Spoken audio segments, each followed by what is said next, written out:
시청자 여러분 안녕하십니까? 채널 K 뉴스입니다. 오늘 오전 맨하탄 펜스테이션에서 뉴저지 트랜짓 열차가 탈선해 승객 5명이 부상을 당하고 출근길 기차 운행이 전면 중단되는 사고가 있었습니다.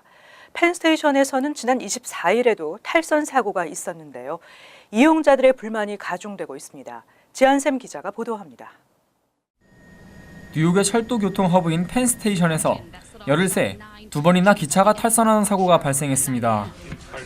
뉴저지 트랜짓에 따르면 오늘 오전 9시경 뉴욕의 펜스테이션으로 진입하던 노스이스트 코리더 3916 기차가 작은 탈선 사고를 일으켜 이 역으로 들어가거나 나오는 기차의 운행이 전면 중단됐습니다. 사고를 낸 기차는 뉴저지 트렌턴을 출발해 종착역인 펜스테이션으로 들어가다가 뭔가에 부딪히면서 철로를 벗어난 것으로 알려졌습니다. 차량 중 일부는 아직 플랫폼에 도달하지 못한 상태였습니다. 기차에 타고 있던 승객 중 일부는 바닥에 넘어지기도 해 승객 중 1명이 들것에 실려나가는 등 최소 5명이 다쳤다고 뉴욕 소방국은 밝혔습니다. 뉴저지 트랜짓의 대변인은 사고를 낸 기차에 1,200여 명이 타고 있었다면서 철로 운영직원과 경찰들이 현장에 파견돼 사고를 수습하고 사고 원인을 조사 중이라고 밝혔습니다. 사고가 난 펜스테이션은 불과 열흘 전인 지난달 24일에도 탈선 사고가 있었습니다. 당시 보스턴을 출발해 워싱턴 DC로 향하던 암트랙 기차가 플랫폼을 빠져나가다 탈선하면서 마주오던 뉴저지 트랜짓 기차의 옆면을 스쳐 지나간 사고로 같은 역에서 유사한 사고가 재발함에 따라 안전에 대한 우려가 커지고 있습니다. 채널 K 뉴스 지한샘입니다. 올해 뉴저지주 최초 한인 여성 하원 의원이 탄생하게 될지 주목되고 있습니다. 팰리세이드 파크, 포틀리 등 한인 밀집 지역이 포함된 37선거구와 39선거구에 한인 여성들이 주 하원 의원에 도전하게 됩니다. 올해 11월 7일 실시되는 주 하원의원 선거에는 한인 2세 마가렛 안 씨가 37선거구 공화당 후보로 출마 의사를 밝혔습니다. 이와 함께 39선거구 민주당 후보로 제니정 클러스터 시의원이 주 하원의원에 출마 의사를 밝히면서 한인 여성 2명이 출마하게 됐습니다. 37선거구는 팰리세이드 파크 등 한인 밀집 지역을 포함한 총 13개 타운으로 주민 약 19%가 아시안이고 민주당 성향이 강합니다.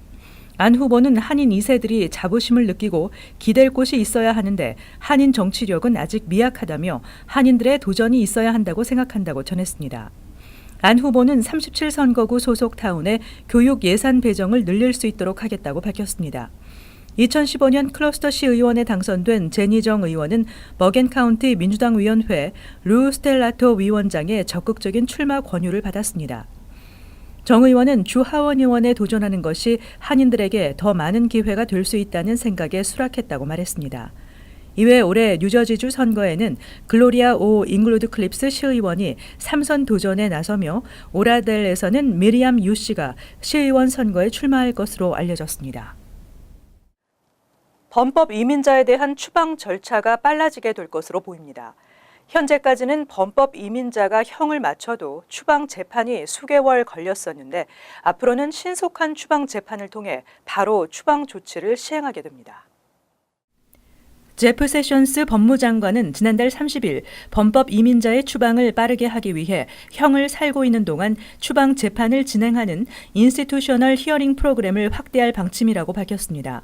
전국 연방정부 관할 교도소 14곳과 연방정부와 계약을 맺은 6곳에서 인스티튜셔널 히어링 프로그램이 확대 시행될 예정입니다. 인스티튜셔널 히어링 프로그램이란 이민자가 형을 마치고 수용소로 보내져 시간을 끌거나 또는 이민 구치소에서 풀려나 추가 범죄를 저지르는 일이 없도록 재판관이 교도소에서 직접 만나거나 화상 통화를 통해 추방 재판을 진행합니다. 신속한 추방 재판을 통해 바로 추방 조치가 가능해집니다. 현재는 대다수 추방 대상 이민자들이 형을 마친 후에도 추방 재판 절차에 수개월이 걸리고 캐치 앤 릴리스 정책 등으로 추방 대상 이민자를 잡았어도 풀어줄 수밖에 없었습니다. 하지만 인스티튜셔널 히어링 프로그램을 시행하려면 재판관과 재소자 간 화상 통화를 위한 장비를 새롭게 갖추거나 기존 장비를 업그레이드해야 합니다. 시행 시기는 오는 6일이 될 전망입니다. 세션스 장관은 IHP 확대 시행은 미국을 보다 안전하게 만들 것이라고 밝혔습니다. 강경 이민 정책으로 불법 체류 청소년 추방 유예, 다카 역시 폐지 우려를 나섰습니다. 그러나 트럼프 대통령 취임 후에도 36,500여 명이 다카 프로그램 신규 갱신 승인을 받은 것으로 나타났습니다. 이민서비스국이 31일 공개한 다카 프로그램 승인 통계에 따르면 트럼프 대통령이 취임한 1월 20일 이후 지난달 30일까지 48일 동안 36,528건의 다카 프로그램 신규 승인과 갱신이 이루어졌습니다. 하루 평균 761건 꼴입니다. 지난 2012년 8월 버락 오바마 전 대통령의 이민 행정 명령으로 시행된 다카 프로그램은 현재까지 75만 명 이상이 수혜를 받았습니다. 하지만 트럼프 대통령 취임 후 강경 이민 정책들이 펼쳐지면서 다카 역시 폐지 우려를 낳았습니다. 하지만 이민서비스국이 지난 2월 다카 신청서를 개정하면서 다카 프로그램이 존속될 수도 있다는 조심스런 전망이 나오고 있습니다. 트럼프 대통령도 다카 폐지 입장에서 한 발 물러나는 태도를 보였기 때문입니다. 다카 프로그램 폐지에 동조했던 공화당 진영에서는 대통령의 변화된 태도에 동조하는 모습이고 프리덤 코커스에서조차 대통령이 문제를 해결할 것으로 믿는다고 밝혔습니다. 이민세관 단속국도 최근 다카 정책이 바뀌지 않는 한 다카 프로그램 수혜자는 추방 유예를 받았기 때문에 단속 체포되지 않을 것이라는 계획을 밝혔습니다. 한편 다카를 폐지하면 연간 500억 달러의 피해가 예상되고 있습니다.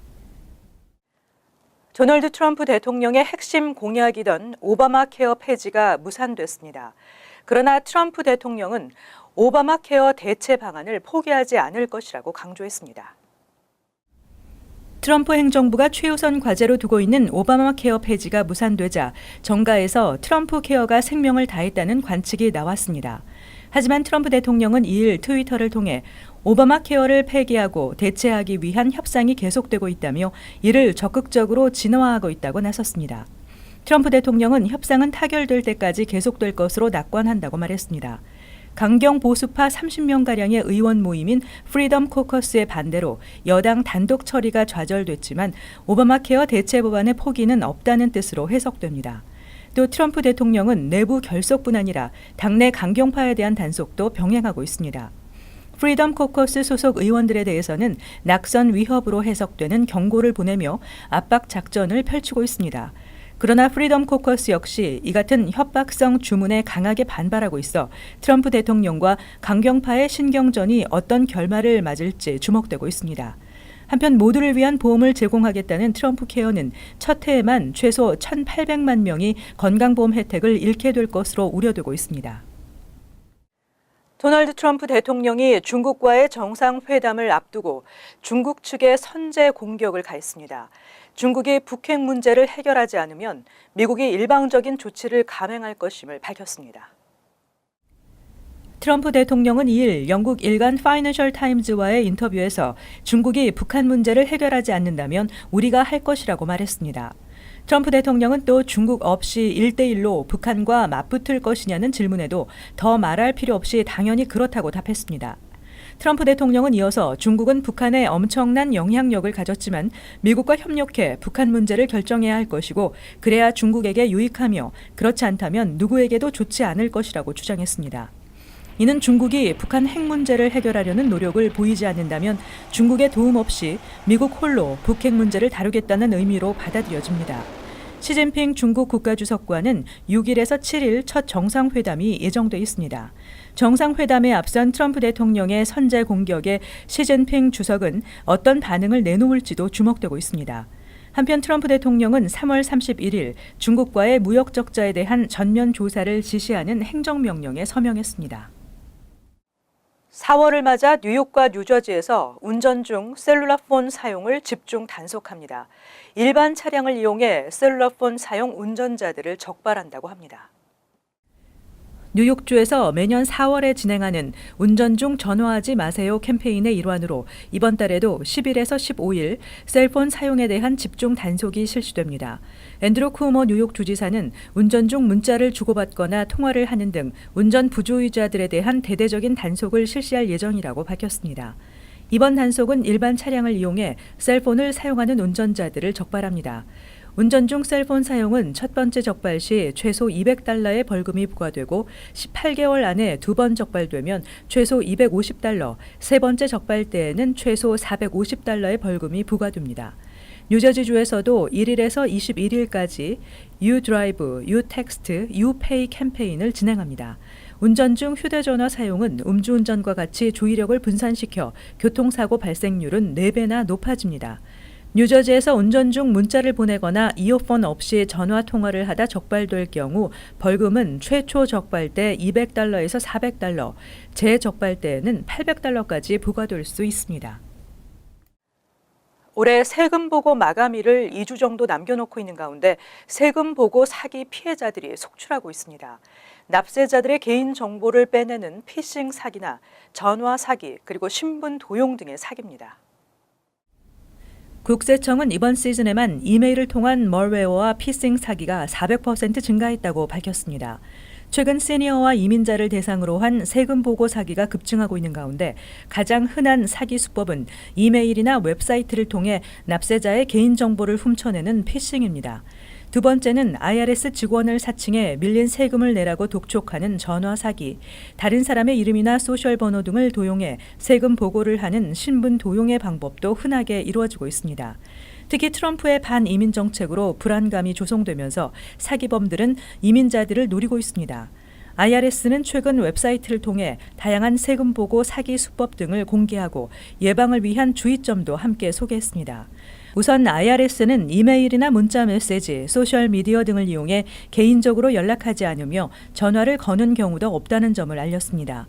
또 데빗카드, 기프트카드, 와이어 트랜스퍼 등의 특정한 방법으로 세금을 내라고 하지 않으며 세금을 내지 않는다고 협박하는 일은 더더욱 없다고 강조했습니다.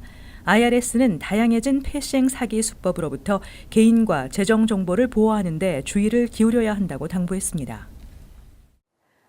이어서 LA 지역 한인사회 소식입니다. 다음 달 4일 실시되는 34지구 연방 하원의원 보궐선거의 조기 투표가 내일부터 이틀 동안 실시되는 가운데 한인단체들이 한인 유권자들의 투표 참여와 로버트 안 후보에 대한 지지 호소에 나섰습니다.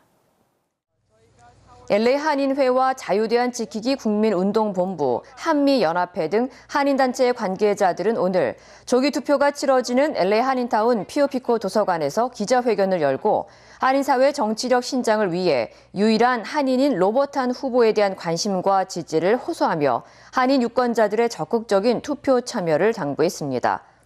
조기 투표는 내일부터 이틀 동안 오전 8시부터 오후 4시까지 LA 일대 보일하이트 시청과 에로요 세코 도서관 그리고 LA 한인타운 피오피코 도서관에서 실시됩니다. 우편 투표를 보내지 않은 유권자들은 선거 당일 직접 투표소를 방문해 선거에 참여할 수 있으며 유권자 등록을 하지 않은 주민들 역시 현장에서 유권자 등록 후 바로 투표를 할 수 있습니다. 한편 선거관리국에 따르면 오늘까지 16,023명이 34지구 선거에 우편 투표를 마쳤으며 이 가운데 한인 유권자 수는 3,775명으로 집계됐습니다. LA시가 헐리우드 일대의 만성적인 교통난 해소를 위해 다양한 도로 교통 개선 사업을 추진합니다. LA시 의회는 오늘 관광 명소인 헐리우드 사인과 그리피스 파크 일대 교통 혼잡을 개선하고 자연 환경을 보전하는 등 지역 환경 개선을 위한 연구 활동비로 $10만 달러를 지원하기로 했다고 밝혔습니다.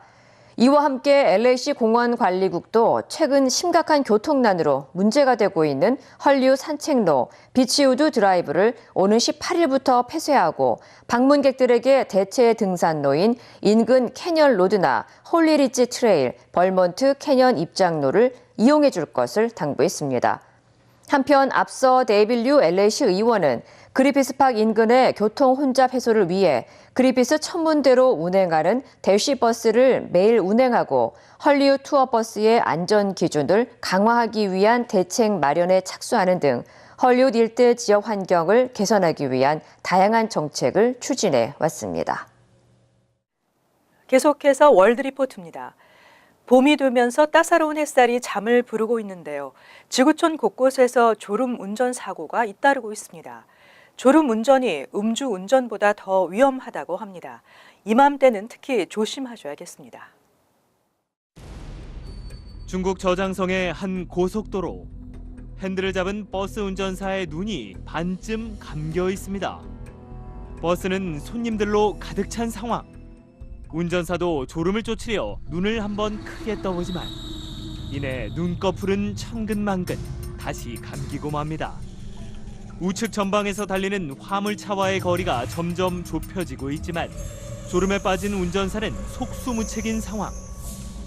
결국 화물차를 그대로 들이받고는 겁에 질려 버스를 세우려고 안간힘을 씁니다. 하지만 이미 때는 늦었고 버스는 중앙분리대까지 들이받고 나서도 40m 가까이 미끄러져 승객 한 명이 사망했습니다. 사고를 낸 운전사는 전날 한숨도 못 잔 것으로 알려졌습니다. Sleepiness has an effect of having you not know how sleepy you are. 졸음운전 사고는 봄이 되면서 급증하는데 미국에서만 해마다 120만 건의 졸음운전 사고가 발생해 8천여 명이 숨지는 것으로 알려졌습니다. 중국 장쑤성 타이저우. 빠른 속도로 달리던 승용차가 갑자기 방향을 틀면서 미끄러지더니 길 밖으로 튀어나갑니다. 그리고는 가정집 지붕에 마치 주차를 하듯 사뿐히 내려앉습니다. 这个插了的，他想俺这我就带下来了，往死那了，老婆都赶紧往死插中去了。 지붕 위에 올라탄 승용차 운전자는 차창 밖으로 얼굴만 내밀 뿐 이러지도 저러지도 못하는 상황. 결국 운전자는 주민들이 놓아준 사다리를 타고 간신히 내려왔습니다. 大概7、3码吧，给一个小男孩冲了，后来我就慢跑加方向，旁边没有个叉子。 운전사는 오토바이를 피하려다 어쩔 수 없이 벌어진 사고라고 주장했지만 경찰은 졸음운전 여부를 조사하고 있습니다. 이어서 간추린 소식입니다. 1일 USA 투데이와 로스앤젤레스 타임즈는 조지아주의 비상사태를 몰고 온 애틀랜타 고속도로 화재 용의자 3명이 체포됐다고 보도했습니다. 경찰과 소방당국에 따르면 용의자는 바실 엘레비 등 3명으로 발화가 일어난 애틀랜타 피드몬트 도로 인근에 살던 노숙자들입니다. 당국은 엘레비가 불을 놓았고 다른 2명이 함께 있었다고 밝혔지만 화재를 일으킨 동기는 설명하지 않았습니다. 뉴욕시 보건국의 뇌수막염 주의보는 퀸즈 오존파크의 PS63 소속 유치원 학생이 뇌수막염 진단을 받으면서 내려졌습니다. 보건국은 특히 이번에 발견된 바이러스는 폐혈증이나 혈액 감염증을 일으켜 수시간 내에 사망할 수 있는 드문 케이스로 높은 전염성을 동반한다고 밝혔습니다. 질병통제예방센터에 따르면 전국적으로 연평균 4천여 건의 뇌수막염이 발생하며 이 중 500명이 사망합니다. 재외동포재단이 전세계 한글학교, 한인회, 문화예술단체 등의 전통문화용품을 지원합니다. 동포사회의 민족문화 유지 전승을 위해 전통문화 교육과 공연을 펼치는 단체로 사물놀이 세트, 가야금, 전통의상과 민속놀이 용품을 지원합니다. 지원을 희망하는 단체는 4월 16일까지 거주지 재외공관에 신청서를 제출하면 됩니다. 재단은 심의를 거쳐 오는 7월과 8월 지원 대상을 선정합니다. 한미장학재단 동북부 지부가 2017년 장학생을 모집합니다. 뉴욕, 뉴저지 등 동부 8개 주에 재학하는 고등학교, 대학, 대학원생 등 70여 명을 선발해 15만 달러 규모의 장학금을 수여합니다. 재단 웹사이트를 통한 온라인 신청만 받으면 접수는 6월 30일까지입니다. 누적 학점 3.0 이상이며 재정 지원이 필요한 한인 학생은 누구나 신청할 수 있으며 한국전 참전 미군의 자손인 다른 민족 학생도 일부 선발합니다. 다음은 환율과 증권 소식입니다.